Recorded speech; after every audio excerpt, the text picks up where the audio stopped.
গভীর রাতে দক্ষিণ কলকাতার রামগড় বাজারে বিধ্বংসী আগুন, পুড়ে খাক 40টি দোকান। রাত 1:30 নাগাদ কয়েকটি দোকানে আগুন জ্বলতে দেখেন স্থানীয়রা। খবর দেওয়া হয় দমকলে। ঘিঞ্জি বাজার এলাকায় মুহূর্তে ছড়িয়ে পড়ে আগুন।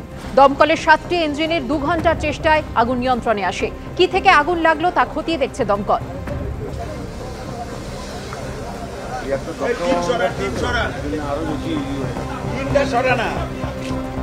চিংড়িহাটার থমকে থাকা মেট্রো প্রকল্প নিয়ে কলকাতা হাইকোর্টের মন্তব্য। চিংড়িহাটার মেট্রো নিয়ে আগামী বুধবার মেট্রো ভবনে বৈঠক করতে হবে। বিকেল 5টায় বৈঠক হবে। রাজ্য, মেট্রো ও মামলার সঙ্গে যুক্ত সব পক্ষ উপস্থিত থাকবে।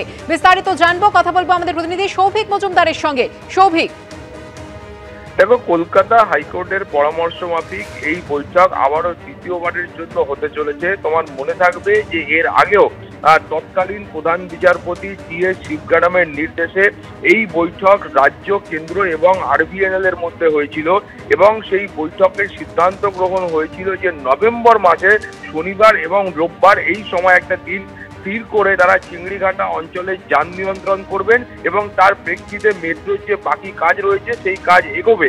কিন্তু আদৌ সেই যান নিয়ন্ত্রণ করা হয়নি, এই অভিযোগ তুলে আরবিএনএল কলকাতা হাইকোর্টে এসেছিল এবং তারা বলেছিল যে কলকাতা পুলিশের তরফ থেকে বা প্রশাসনের তরফ থেকে কোনো রকম সহযোগিতা তাদের করা হচ্ছে না।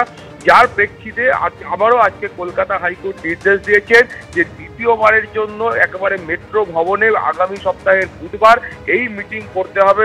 রাজ্যের প্রতিনিধি, কেন্দ্রের প্রতিনিধি এবং আরবিএনএল এর যারা আধিকারিক রয়েছেন তারা এই বৈঠকে উপস্থিত থাকবেন এবং সাধারণ মানুষের কথা ভেবে এই বৈঠক থেকে তাতে কোনো সমাধান সূত্র বেরোয় তার চেষ্টা করতে হবে, এমনটাই মন্তব্য মাননীয় ভারপ্রাপ্ত প্রধান বিচারপতির। তার পাশাপাশি অত্যন্ত গুরুত্বপূর্ণ বিষয় যে এই যে বৈঠক হবে এই বৈঠকে রাজ্যের অ্যাডভোকেট জেনারেল কিশোর দত্ত তিনিও উপস্থিত থাকবেন। ফলে কোনো ধরনের প্রশাসনিক যদি সমস্যা হয় সেই সমস্যা যাতে দ্রুত মেটানো যায় তার জন্যই এই সিদ্ধান্ত। ফলে এখন এই দ্বিতীয় বৈঠকের পরে আদৌ মেট্রোর যে চিংড়িঘাটা অঞ্চলের জট সেটা কাটে কিনা এটাই দেখাবে। ধন্যবাদ সৌভিক। মুর্শিদাবাদের নবগ্রামে গ্রামবাসীদের একাংশের বিক্ষোভের মুখে তৃণমূল বিধায়ক কানাই চন্দ্র মণ্ডল। নবগ্রামে কিরিটেশ্বরী মন্দির কমিটির মিটিংয়ে এই বিক্ষোভ।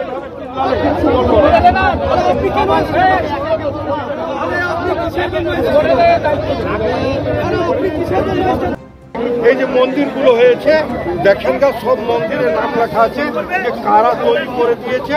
এটা কিন্তু সরকারিও টাকা, সেটা সরকারিও টাকা না, বুঝলেন? সেটা যে বলবেন যে সরকারি টাকা থেকে তা নয়। আপনার যারা বড় লোক মানুষ তারা কথা বলবেন। মিটিংয়ে ওরা যেটা বলতে চাইছে আমরা কোনো কমিটি করব না, আমাদের যে কমিটি আছে মন্দিরের সেই কমিটি নিয়েই আমরা চলবো। মানে জোর জবরদস্তি ওরা একটা কমিটি তৈরি করে রেখেছে, সেই কমিটির ভিত্তিতেই এই মন্দির পরিচালনা করবে। আর আমাদের সাধারণ মানুষের বক্তব্য হচ্ছে সার্বিকভাবে একটা কমিটি হবে যে কমিটি এই মন্দির পরিচালনা করবে। নবগ্রামে কিরিটেশ্বরী মন্দির কমিটির মিটিংয়ে এই বিক্ষোভ। আর বৈঠক চলাকালীনই মন্দির কমিটি গঠনের স্বচ্ছতা নিয়ে প্রশ্ন তুললেন স্থানীয়রা। বিধায়ক কানাই চন্দ্র মণ্ডল কি দাবি করেছেন দেখুন।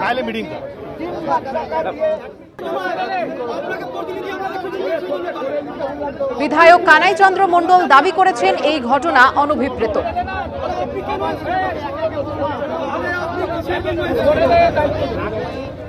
এবিপি আনন্দ, এগিয়ে থাকে, এগিয়ে রাখে।